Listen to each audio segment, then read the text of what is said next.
Sviluppo sostenibile, rispetto per l'ambiente e miglioramento dei servizi per i cittadini. Questa è la vera sfida per il futuro della comunità internazionale e delle aziende come il gruppo ERA, multi-utility nata in Emilia, ma che ora serve oltre 4 milioni di persone, anche in parte di Veneto e Friuli Venezia Giulia. Per questa sfida servono investimenti e un bilancio di sostenibilità solido, come ha ricordato il presidente del gruppo, Tommaso Tommasi di Vignano, nella giornata di studio dedicata a questa sfida per il futuro, ma alle azioni già in atto vanno aggiunte quelle future. È importante che a questo tipo di azioni che lavorano ex post, cioè sul dopo, si inneschino molto presto azioni che lavorano ex ante, cioè sul prima, sul come si progettano i beni per renderli più riciclabili, su come si progettano i servizi per renderli più compatibili, su come si possono usare le tecnologie per fare di più con meno. Nel corso del 2017 il margine operativo lordo del gruppo ERA ha raggiunto i 329 milioni di euro, 10% in più dell'anno precedente. Per migliorare questi dati, l'ASVIS, l'Alleanza Italiana per lo Sviluppo Sostenibile, vuole coinvolgere tutti, dalla politica al singolo cittadino.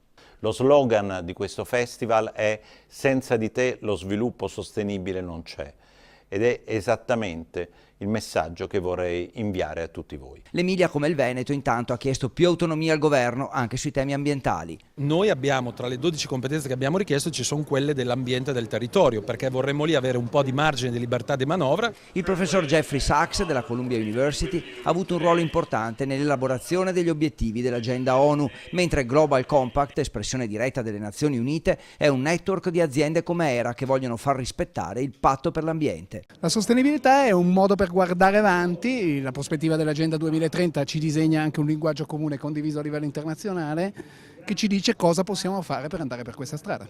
E per questo servono anche azioni semplici ma efficaci sul territorio. Qualche esempio: il risparmio dell'acqua con la riduzione delle perdite nella rete idrica o le migliaia di lampade a LED installate nelle città di Veneto e Friuli Venezia Giulia.